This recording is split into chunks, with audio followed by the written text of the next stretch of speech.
নিরঙ্কুশ ক্ষমতা, একচ্ছত্র ক্ষমতা বলতে যা বুঝায়, এই ক্ষমতা একমাত্র আল্লাহরই আছে। আমাদের ক্ষমতার জন্য আমরা ডিপেন্ড করতে হয়, ওর ডিপেন্ড লাগে, ওই জনমত নেওয়া লাগে, ওই জনগণের কাছে যাওয়া লাগে, ভোট চাওয়া লাগে, এরা ভোট দিলে এরপরে আমরা আসবো, ঠিক কিনা? আবার জনগণ না চাইলে আমরা নাই। আল্লাহর ক্ষমতা কি এরকম? হ্যাঁ, আবার দেখবেন দুনিয়াতে ক্ষমতায় যাওয়ার জন্য জোট করা লাগে, জোট। জোটের রাজনীতি আছে না নাই? জোট হয়, শরিক হয়, এই হয় সেই হয়, নানাভাবে দুনিয়াতে ক্ষমতায় আসতে হয়। আল্লাহ বলে আমার ক্ষমতার জন্য কারো উপর বিন্দু পরিমাণ আমার ডিপেন্ড করা লাগে না। সৃষ্টির শুরু থেকে আমি ক্ষমতার চেয়ারে বসা, মহাবিশ্বের শেষ পর্যন্ত, সীমাহীন ভবিষ্যৎ পর্যন্ত আমি ক্ষমতার চেয়ারে থাকবো। আমি হলাম আল মালিক, আমার ক্ষমতার কোনো কমতি নাই, কোনো ঘাটতি নাই। কেউ আমার ক্ষমতা থেকে নামাতে পারবে না। পারা যাবে? এই যে আমরা ফ্যাসিস্ট সরকারের যে আপনারা নামাই দিছেন গণ অভ্যুত্থান করে, মনে আছে? 5ই আগস্টের কথা ভুলে গেছেন এত তাড়াতাড়ি? মনে আছে? আছে। তা আমরা সবাই মিলে যদি একটা গণ অভ্যুত্থান করি, তাইলেই তো আল্লাহর ক্ষমতার চেয়ার থেকে নামায় ফেলানো যায়।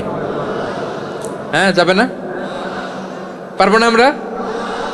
কি বলে, পারা যাবে না?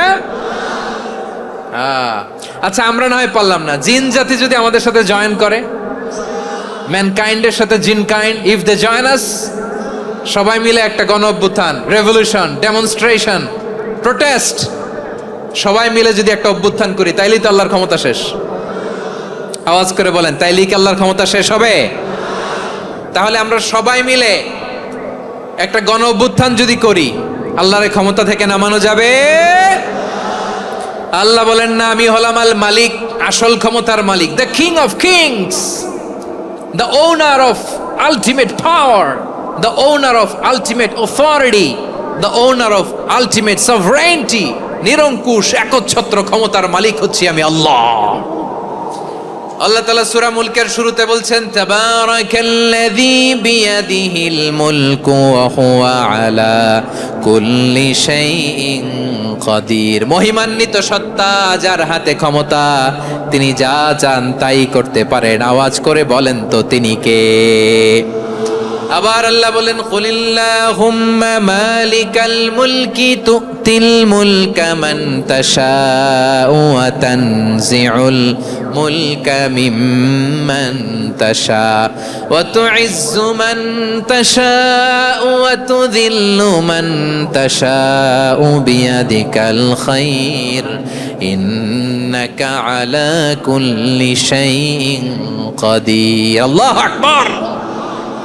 এ নবী, আপনি বলুন, আল্লাহুম্মা মালিকাল মুলক, আল্লাহ আপনি ক্ষমতার মালিক, তুতিল মুলকা মান তাশা, যাকে চান তারে ক্ষমতার চেয়ারে বসান, ওয়া তানজিউল মুলকা মিম্মান তাশা, যাকে চান তাকে ক্ষমতার চেয়ার থেকে ছুঁড়ে ফেলে দেন। তিনি কে?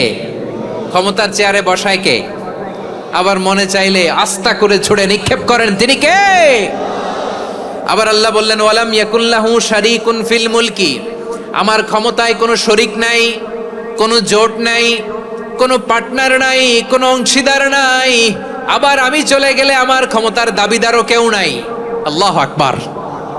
এই দুনিয়াতে রাজা মারা গেলে পরে রাজা কে হয়?